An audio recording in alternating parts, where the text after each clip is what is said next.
Hey everyone, welcome back to our Tech Tips series. Today, we're diving into something super useful: how to share your Microsoft Outlook calendar in 2025. Whether you're working in a team, coordinating with family, or just keeping everyone on the same page, sharing your calendar can make life a lot easier.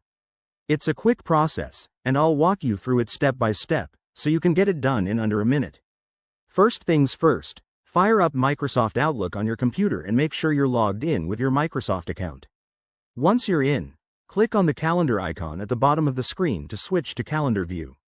This is where all your events and appointments live. Now, locate the specific calendar you want to share. If you have multiple calendars, like one for work and one for personal use, just select it from the list on the left side. Next, look for the Share button. It's usually in the top ribbon under the Home tab, or you can right-click on the calendar name for a quicker option.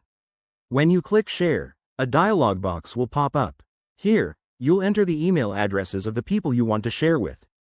Outlook makes this simple. Just type in their emails, and it might even suggest contacts from your address book. Don't forget to set the permission levels. You can choose options like Can View, if you just want them to see your schedule, or Can Edit, if you need them to make changes. This keeps things secure and tailored to your needs. Once everything looks good, hit the Send button.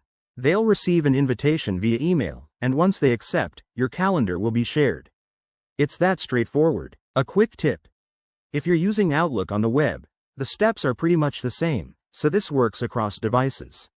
Remember to review your sharing settings every now and then to keep things up to date. There you have it. Sharing your Outlook calendar is now a breeze. If this helped you out, smash that like button, subscribe for more 2025 tech tutorials, and drop a comment if you have any questions. Thanks for watching, and see you in the next video.